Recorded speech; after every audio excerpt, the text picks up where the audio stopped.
තමන් කරා එනවා. දැන් බලන්න පින්වතුනි, මහරහතන් වහන්සේලා දෙනමක් අරගෙන බලන්න.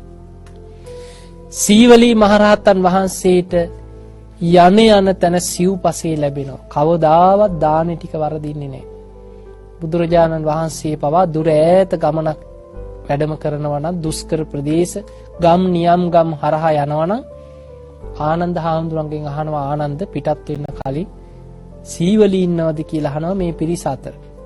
ඒකට හේතුව සීවලී මහරහතන් වහන්සේ හිටියොත් අනිත් හැමෝටම දානි ටික හම්බ වෙනවා.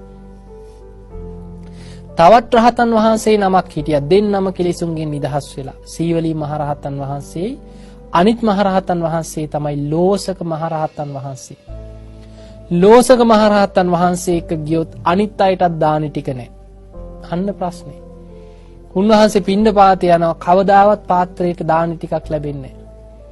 මිනිස්සු පාත්‍රයට එබිලා බලද්දි පාත්‍රේ පිරීලා වගේ පේනවා මිනිස්සුන්ට. සමහර ලාවට දානි බෙදන්න හදලා ආපහු ගන්නවා.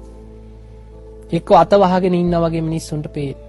හැමදාම පිණ්ඩපාතේ ගින් හිස් පාත්‍රය අරගෙන ඉන්නේ.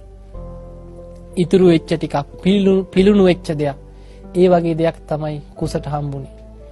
පිරිනිවන් පානකම්ම කුස පිරෙන්න දානි ටිකක් වළඳ ගන්න බැරි වුණා. අන්න බලන්න කර්ම විපාකේන හැටි.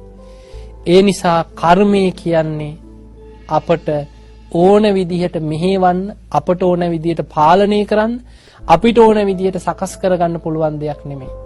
අපි චේතනා පහල කරලා යමක් රැස් කරා නම්, අපි කැමති වුණත් අකමැති වුණත් ඒකේ විපාක අපි කරා එනවා. ඒ නිසා පින්වතුනි, බුදුරජාණන් වහන්සේ මුළු ධර්මයේ තුලම කැටි කරලා පෙන්වලා දෙන එක කාරණයක් තියෙනවා. උන්වහන්සේගේ ධර්මස්කන්ධය ගත්තාම මේ 84000ක් ධර්මස්කන්ධය තුල කැටි කරලා හැම බුදු කෙනෙක්ම අපට පෙන්වන අනුශාසනාවක් තියෙනවා. ඒ තමයි සබ්බ පාපස්ස අකරණ. සියලු පාපී අකුසලයන්ගෙන් දුරු වෙන්න කියනවා. අකුසල් වලින් වළකින්න. කුසලස්ස උපසම්පදා.